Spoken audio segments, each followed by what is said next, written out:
Amis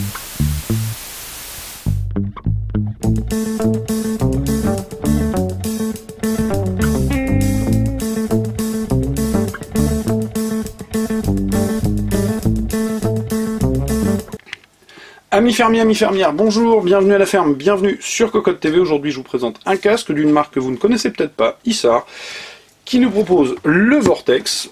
Et alors, qui est Isar? Eh bien je vais vous dire, en fait c'est Somic. Et qui est Somic, me demandez-vous? Eh bien Somic, en fait c'est un fabricant de casques chinois, parmi les plus gros certainement. Je les avais rencontrés sur un CeBIT il y a 4 ou 5 ans.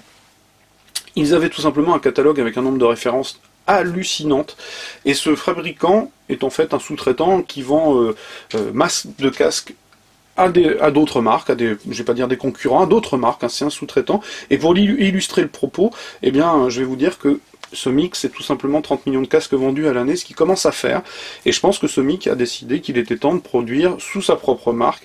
Et donc, voici venir Isar, qui va tenter de séduire à la fois le joueur asiatique et le joueur européen, puisque ces casques-là sont déjà disponibles sur le marché européen. Alors, vous allez le voir, le Vortex, c'est du 7 points virtuel, c'est aussi des vibrations dans les basses, c'est aussi de la haute qualité a priori, du design confortable et des larges ouvertures. Et quand vous regardez, effectivement, qui dit fabricant chinois dit aussi inspiration parfois un peu connue. Alors reste à savoir si derrière ces fameuses aspirations un peu connues, nous n'aurions pas déjà du Somic, ce qui pourrait peut-être être le cas, mais là je m'avance, donc je n'irai pas plus loin sur ce point-là. Ce qui est sûr, c'est que Somic, c'est un sacré fabricant de casques. Alors maintenant, voici le Vortex. Donc au niveau du packaging, je l'ai montré rapidement, hein, je m'éternise pas, vous l'avez vu, c'est assez sobre. On a un petit peu du look américain avec les étoiles et les petites ailes, pardon. Dans le bundle, on avait une pochette carton sur laquelle on allait trouver un laïus spécifique pour la Chine. On a un CD de pilote, les clauses de garantie et un guide de l'utilisateur, puisqu'il y a un logiciel, et pour cause, nous avons un casque alimenté par USB, il est déjà branché. Au niveau de la finition, c'est correct sans plus, parce que le casque n'est pas cher, j'ai pas pensé à le dire, mais le casque n'est pas cher, 69,90 €. On a quand même un peu du full plastique laqué. Alors on a du bien, ici c'est pas mal, les réglages et la suspension c'est pas mal, les oreillettes c'est bon, le micro c'est un peu moyen. J'attrape la télécommande, je suis un peu court en câble, hein, je suis désolé. La télécommande c'est assez moyen, hein, on a par exemple des ajustements qui brinque-balle ici, alors je sais pas si vous le verrez, mais je suis désolé, je suis trop court pour venir un peu plus loin. Donc voilà, ça bouge ici, le plastique n'est pas forcément de bonne qualité, d'excellente qualité, hein, il est, voilà, c'est du plastique moyen. Maintenant, la molette est large, très grosse, très préhensible, je trouve que ça c'est une bonne idée. Je suis pas féru de la déco, mais bon. Ici on va retrouver un bouton pour muter le micro et un bouton qui va permettre de mettre en route les vibrations ou pas.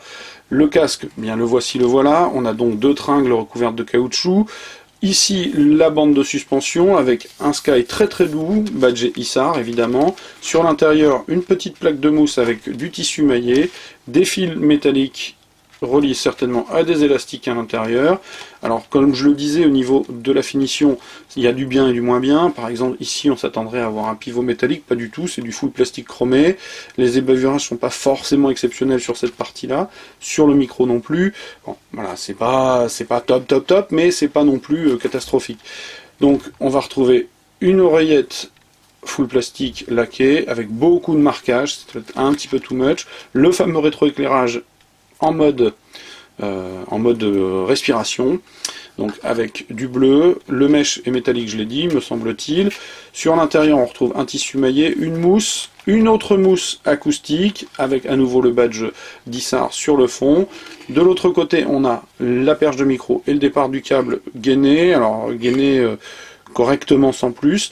Alors, pour la perche de micro, si la finition n'est pas exceptionnelle, j'ai trouvé l'idée assez pertinente, c'est-à-dire que la perche de micro, c'est toute la rondelle qui bouge, ce qui est plutôt rassurant en termes de solidité. Reste à espérer que l'écran ne s'use pas trop vite et qu'il maintienne la perche de micro en position. Donc, partie laquée, partie légèrement modelable, la diode qui va permettre de visualiser si le micro est en activité ou pas. Voilà. Les ébavurages, je vous le disais ici par exemple, l'ajustement c'est pas exceptionnel. Et le trou qui permet de communiquer directement avec le HP. Alors le casque, comme je vous l'ai dit, 69,95 €. Au niveau de la technique, que puis-je vous apprendre? Que nous avons des HP de 40 mm sur une sensibilité de 105 dB. L'impédance est à 32 ohms, le spectre couvert court de 20 Hz à 20 000 Hz, et je pense que j'ai à peu près fait le tour. Je vous l'ai dit, et ce qui va être le plus important finalement, c'est d'aller l'écouter. On passe par de l'USB, donc reste à savoir comment il se comporte en termes sonores. C'est surtout le plus important. Après, au niveau du look, chacun sera juge, hein, évidemment. Je suis mitigé. La finition est correcte, mais il y a deux trois petits aspects qui sont un peu moyens. Maintenant, le plus important c'est le son, et je répète, il est quand même pas bien cher pour un casque qui propose du 7.1.